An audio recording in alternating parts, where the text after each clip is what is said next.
Responde até uma pergunta que eu ia fazer, tipo... Que nem quando morre algum famoso, tá ligado? Sempre aparece algum vidente ou alguém do meio. No dia seguinte. No dia seguinte, já falando que já teve contato com a pessoa e a pessoa tá super bem, não sei o que.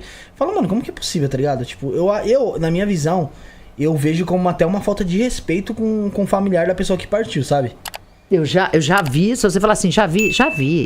Tem um caso que eu posso falar que é o caso do Daniel e do João Paulo. Eu vivi a morte dele, mas... longe de estar bem, com muita dificuldade da separação, e ele vinha procurar a gente para entender o que aconteceu. Aí eu concordo. Agora, você... Eu também, mesmo como de novo vou citar a psicografia, às vezes me procuram falando, tem 1 mês, tem 2 meses, está um tempo, sedimenta essa dor. Porque isso não é porque é famoso, que ele não tem pai, mãe, filho, parente, amigos, não é? Você tem que respeitar tudo isso. No caso do João Paulo e Daniel, é porque 30 dias antes da morte dele, o Daniel me procurou numa projeção astral. E um dia eu sonho de poder contar para ele a história, para ele ver onde que eu andei com ele. Ele me procurou. E nem conhecia a dupla. Então isso que eu ia perguntar, você não tinha ciência que era... Não, eu só sabia que ele era o Daniel, do João Paulo Daniel, sabia porque a gente via de vez em quando na TV, mas não tinha, não era fã, não. Aí ele me procurou com o violão para trás assim e falou, eu vou precisar de uma ajuda muito grande, mas numa tristeza profunda. E eu falei, o que foi? O que vai acontecer contigo? Ele falou, mostrou o show, mostrou a música, mostrou os CDs, os discos de vinil naquela época. E ele me levou numa cidade chamada Brotas. Naquela época a gente não tinha, tem que lembrar, não tem Google e rede social, não tem. Me levou numa cidade chamada Brotas. Eu lembro de nós entrando na cidade, ele me levou num mercado, perto da casa dele, pequeno. Ele entrou por trás do mercado, num açougue, pegou um doce de leite e falou assim, esse é o doce mais gostoso desse planeta. E me deu. Eu lembro que eu peguei e pus na boca, eu lembro do sabor. E ele pôs um pedacinho de doce de leite na boca dele também e começou a andar numa tristeza. Eu falei, por que você me chamou? Ele virou e falou assim, eu preciso de força, porque em 30 dias eu sigo a minha carreira solo. E essa é uma decisão que eu tenho que tomar agora. Isso, que decisão? Ele disse, decidi. Eu não posso substituir meu companheiro. E saiu embora. Eu anoto tudo, eu anotei. 30 dias depois, exato, veio a morte do parceiro dele. Aí ele já tinha tomado a decisão de solo, de que ele ia cuidar da esposa e dos filhos do João Paulo. Aí o João Paulo me procurou, uma semana depois. Ele me procurou... Desencarnado. Ele me procurou e falou, se você foi procurada, ele já tomou a decisão dele, já entendeu, mas eu não entendo, eu quero voltar.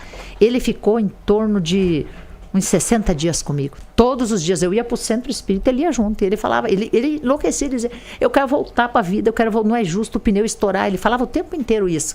Para poder comprovar isso, eu tive 3 acidentes nos primeiros 30 dias, os 3 estourando o mesmo pneu do meu carro. Caraca. Foi. Sofri muito, sofri por ele. Ele andava do lado do carro e dizia, ele puxava o volante, ele dizia, não aceito, me responde. Ele queria a resposta, ele falou, eu te procurei porque você é médico, me responde. Eu disse, não tem resposta. Mas depois de 60 dias, realmente, assim, ele apacentou a alma e falou, eu tenho escolha. Eu falei, não tem. Abençoa a tua família e vai entender. Ele seguiu em paz. Mas eu vivi intensamente sem conhecer ele. Hoje eu olho a data, olho tudo, Então, é uma prova de que a gente realmente conversa com os espíritos. E eu falei esses dias atrás para alguém, eu acho que em podcast eu nunca falei do João Paulo Daniel. Falou no Não lembro. Não de vocês, então eu ia falar que só se foi aqui. Foi aqui mesmo. Porque não me perguntam essas perguntas que vocês perguntam com essa profundidade. Mas na minha vida eu falo naturalmente com mortos, principalmente não famosos, né? Famosos é raríssimo. Mas eu falo, eles me chamam, depois eu vou ver a história. A primeira minha, nossa, dá pra olhar ali na internet pra ver quando foi Chico Mendes. Chico Mendes me procurou e falou, esta noite eu serei assassinado. Naquela época não tinha como chegar. Ali, né? Ele era de Chapuri, no Acre. Eu lembro também da cidade, nós fomos numa casa muito pequenininha de madeira, tinha 2 janelinhas, nós entramos, uma mesa de pequenininha, assim, era uma casa pobre. A mulher dele chorava na ponta, assim, dizia, não aceita. Ele fala, meu nome precisa ser sacrificado para esse Brasil acordar para os seringueiros e para a história da Amazônia. E ele falava, e ela pedia que não. Ele falava, a decisão está tomada, eu vou sacrificar minha vida, você e os meus filhos.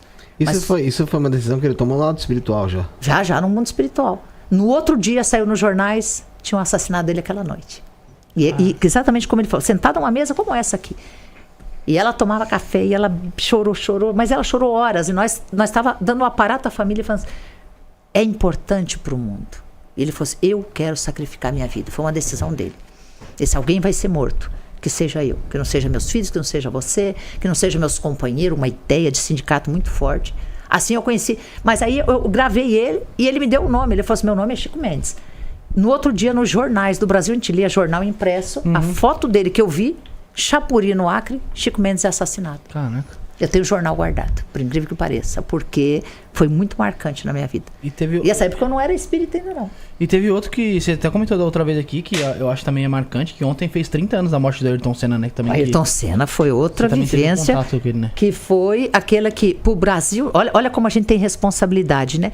O Ayrton Senna, quando morreu, pra quem era dessa época, a comoção foi muito grande. Nossa, demais. Eu acho que foi uma das mortes que mais... Até hoje, né? Chocou. A gente fala Ayrton Mamonas. Senna. Mamonas, Ayrton Senna. Ayrton Senna acho que foi a mais profunda. A mais profunda, né? Chocou o Brasil demais. Aí eu tava muito triste, mas morando já em Santa Catarina, impossível de ir no velório. Tem época da vida, gente, que a gente acha que a maior homenagem que você pode fazer é ir ver um ídolo seu no caixão. Sim. Eu queria estar demais. Eles me chamaram numa projeção astral e falaram, vamos cá. Eu fiquei na fila. Depois eu fui olhar no outro dia no jornal, era exatamente a fila que eu fiquei. E eu sei que eu assinei meu nome no caderno. Tenho certeza que um dia eu vou ter acesso ao caderno do enterro dele, está escrito meu nome lá.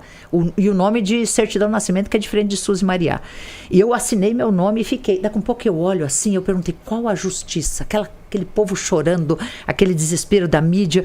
Tinha uma segunda mesa, assim, saindo do caixão, e tinha uma criança de 7 anos, dormindo quietinha. Eu falei, que é isso? Ele falou assim, é ele.